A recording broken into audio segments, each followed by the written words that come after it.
Christmas morning, 1975. You wake up and your bedroom feels like a freezer. There's ice on the inside of the window, not the outside. Downstairs, someone has already lit the paraffin heater. You can smell it drifting up the stairs before you even open your eyes. Across Britain, homes woke up the same way. These weren't cozy traditions anyone planned. They were simply how Christmas morning worked. Shared habits everyone lived without questioning. And now they've disappeared.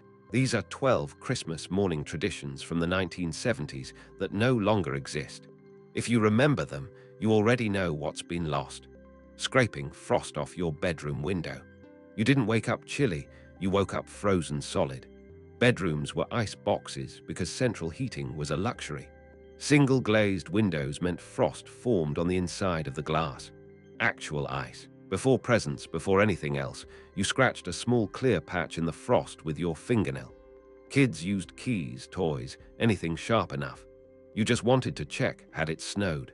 That tiny circle in the glass, the first glimpse of the outside world, was the moment Christmas truly began. The frost patterns were beautiful, feathery shapes and curling swirls like something out of a fairy tale. Your breath added more ice as you leaned closer. And somehow, starting the day freezing made reaching the warm living room downstairs feel earned. When you finally got to the fire, you appreciated it, because you, D, survived the cold first, waiting for test card F to end. If you woke early, buzzing with excitement and desperate to watch anything, you were out of luck. There was no 24-hour television. BBC One and BBC Two didn't start broadcasting until mid-morning. Instead, the screen showed test card F, the little girl with the clown doll, playing noughts and crosses. That image is burned into an entire generation's memory, accompanied by gentle music or sometimes just a steady tone. There were no early morning cartoons. They didn't exist yet. You sat there with half-opened presents, staring at that test card, waiting for the day to officially begin. Families gathered around the TV even before it showed programs. When the screen finally flickered to life, carols, a church service, people actually cheered. Christmas had started, but first you waited, and that waiting made it feel important. The Pop Man's glass bottles. A few days before Christmas, the Corona Man or Alpine Man arrived. Heavy crates of glass bottles, cream soda, limeade, cherry cola. The crate rattled on the driveway like sleigh bells. This was luxury. This was Christmas. Those bottles lined up in the kitchen felt special. On Christmas morning, someone opened the first one. The sharp pop of the metal cap, the fizz, the sweetness, nothing tasted like it. The bottles were solid, heavy glass. When empty, they went back into the crate to be collected. Everything was returned, everything reused. The Pop Man knew your family. He delivered all year, but Christmas week mattered, extra bottles, extra flavors. Now we grab plastic bottles from supermarkets, drink them, throw them away. Back then, that crate arriving was an event, lighting the paraffin heater. If your house had heat, it came from the coal fire in the living room. But before that was going, someone lit the paraffin heater. Pink paraffin or blue, depending on loyalty. You smelled it before you saw it, that oily scent, as the wick caught flame. It smelled like warmth, like Christmas morning properly beginning. The heater sat glowing in the corner, fighting the cold as best it could. You stood close, careful not to burn yourself. The heat barely reached a few feet, but it was something. That smell, slightly toxic, completely unforgettable, became part of Christmas itself. Paraffin heaters are gone now, wiped out by safety rules. But the memory of that warmth never left. The double magazine ritual. Christmas television was serious business, and planning it took 2 magazines. The radio times for BBC, the TV times for ITV. You needed both. The Christmas double issues arrived thick and glossy, packed with listings. Families sat together circling programs they refused to miss. Arguments broke out. The big film, the specials. Morecambe and Wise. You couldn't record anything. No pause button. Miss it and it was gone forever. So you planned. Those magazines, covered in circles and notes, mapped out Christmas Day before it even arrived. The sugar mouse in the stocking. Every child found one.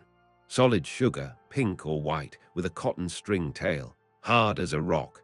the king of stocking fillers. They tasted faintly of fabric, having sat in your stocking all night, sometimes for days. You ate them anyway, ears first, then slowly worked your way down.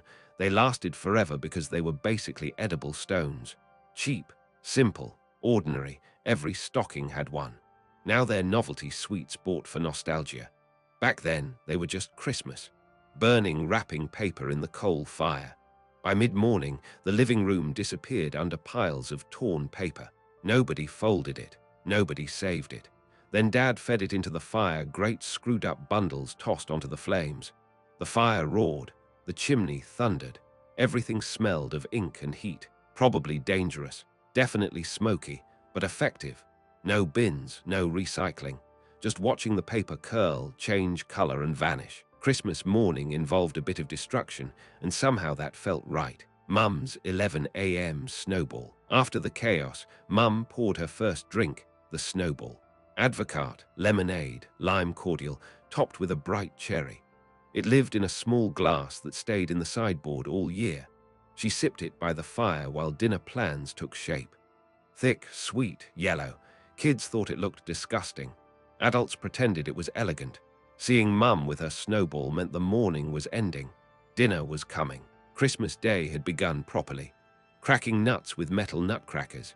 Every house had a bowl of whole nuts, walnuts, Brazils, hazelnuts, not shelled, proper ones. You attacked them with plier-style nutcrackers. Shells exploded.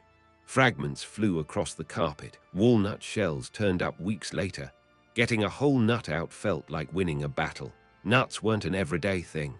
Christmas made them special. Working for them made them taste better. Building Airfix models with toxic glue.